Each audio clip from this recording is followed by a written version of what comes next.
Selamat petang, salam sejahtera. Terima kasih karena bersama dengan saya di Nazilin Unity Channel. Ini pendedahan paling menarik sekali yang kita peroleh dari Malaysia kini.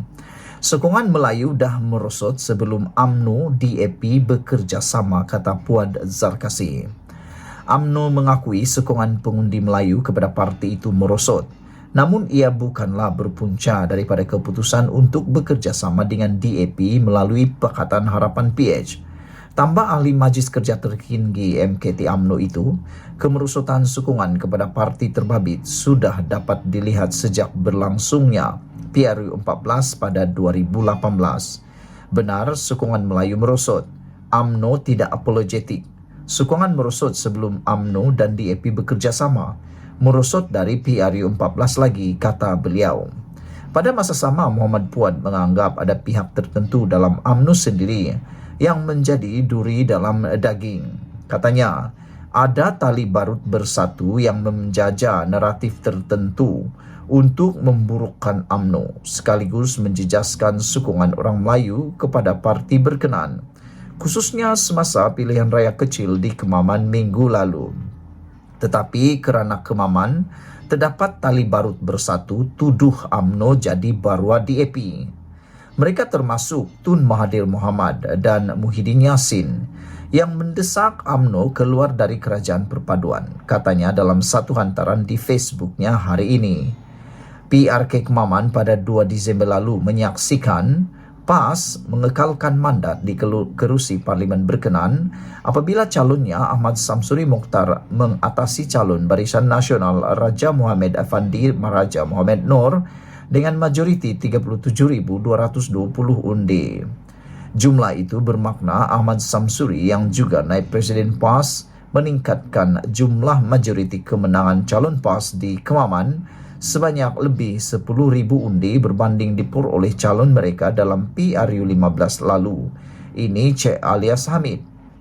Ahmad Samsuri mendapat 64,998 undi, manakala Raja Mohamed Effendi hanya 25,023 undi.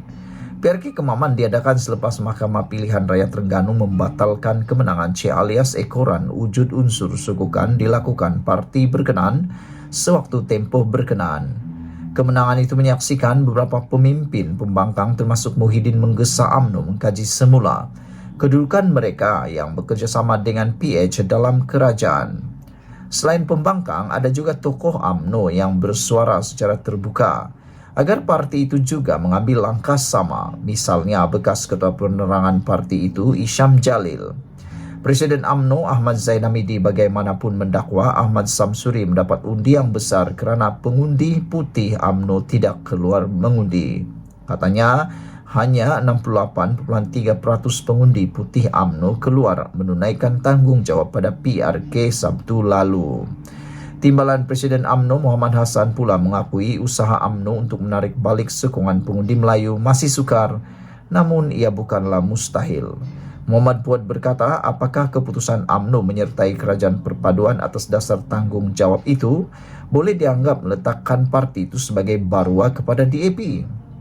Pada pandangannya, bekerjasama dengan bersatu adalah lebih berbahaya dan memudaratkan berbanding membentuk kerajaan dengan Pakatan Harapan.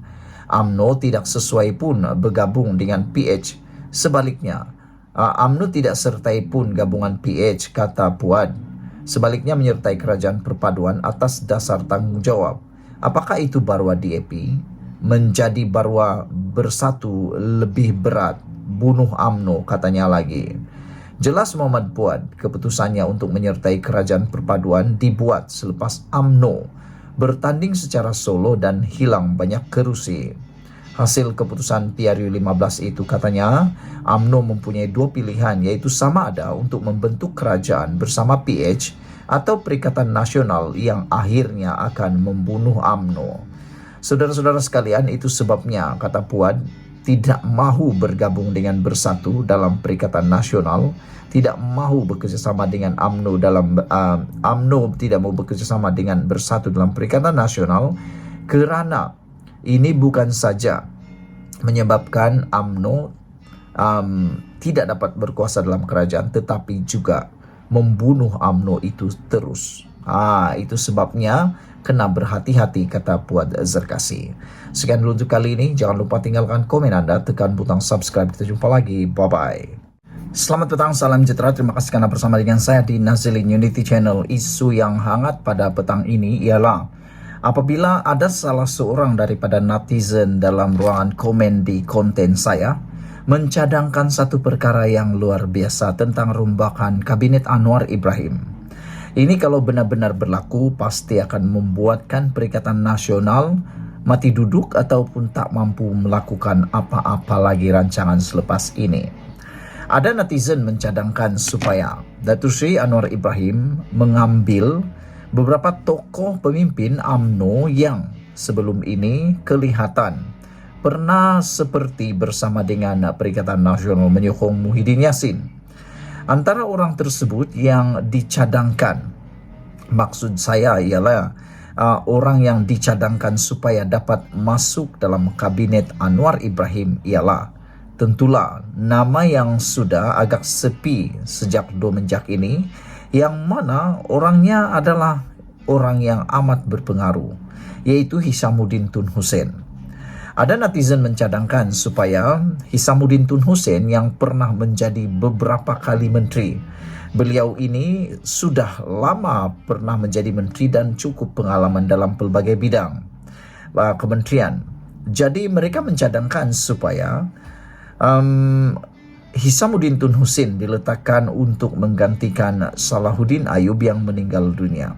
Mereka kata kalaulah Hishamuddin Tun Hussein ini dilantik menjadi kabinet, tentu ianya akan mematikan langkah Perikatan Nasional, akan membuatkan Perikatan Nasional terduduk dan tak mampu berdiri lagi, kata netizen.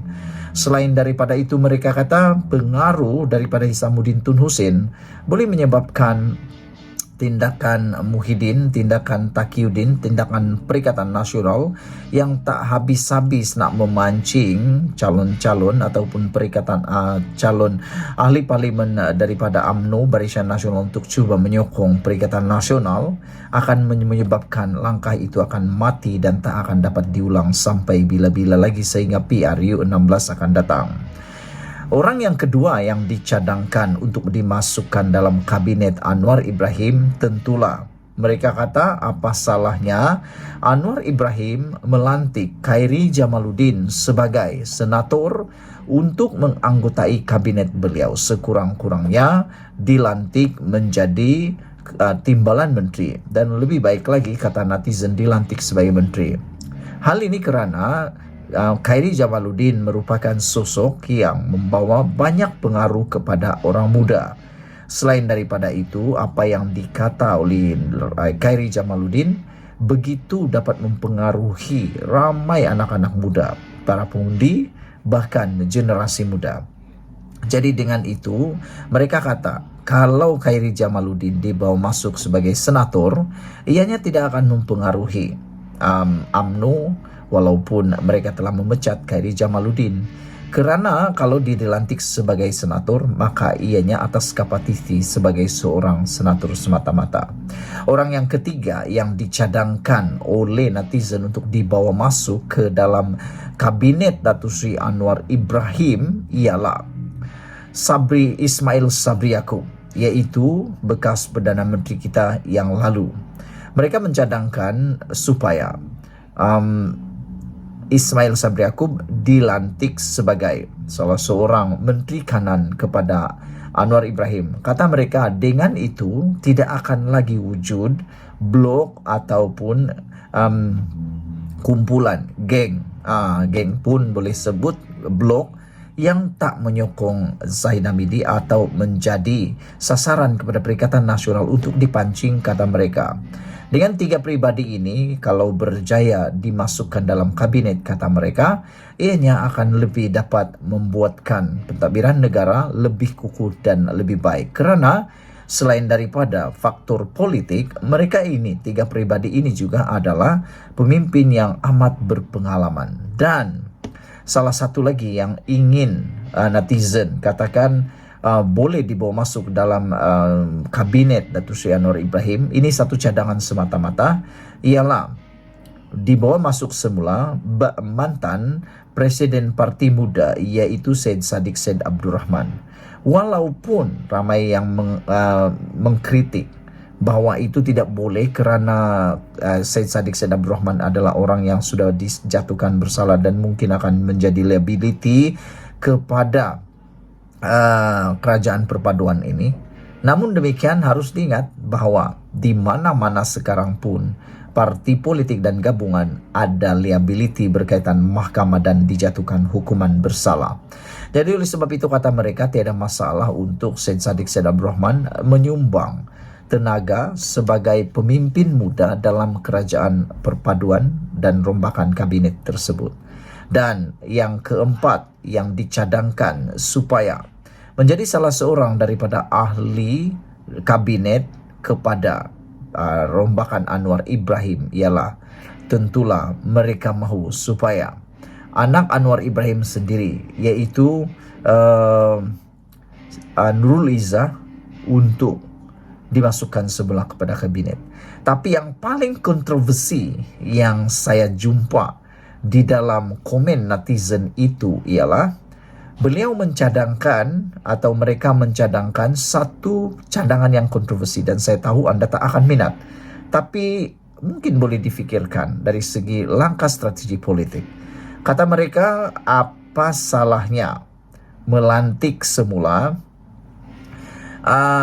paling tidak kata mereka lantik semula Hamzah Zainuddin di dalam kabinet Anwar Ibrahim. Langkah ini sebenarnya tidak popular dan langkah ini adalah langkah yang amat kontroversi seperti awal saya katakan tadi. Mengapa pula diambil Hamzah Zainuddin kata mereka?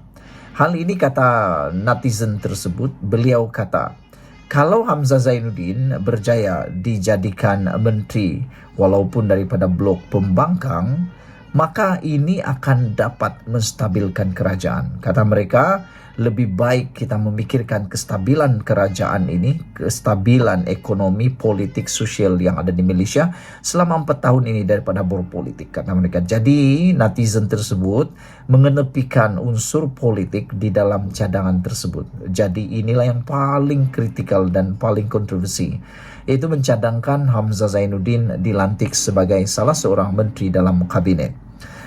Kerana kita tahu berbanding dengan pemimpin-pemimpin lain di Parti Bersatu dan juga parti-parti pembangkang, Hamzah Zainuddin lah yang paling menonjol sekali. Itu dibuktikan apabila beliau dilantik sendiri sebagai ketua pembangkang. Jadi saudara, apa pendapat anda? Namun ada satu yang mereka tak nak langsung dimasukkan dalam kabinet, yaitu Muhyiddin Yassin sendiri. Kata mereka, mereka mau lihat Muhyiddin Yassin bersara daripada politik bersama dengan Tun Mahathir Mohamad, kata mereka lagi. Apa pendapat kamu? Sekian dulu untuk kali ini. Jangan lupa tinggalkan komen anda, tekan butang subscribe. Kita jumpa lagi. Bye-bye.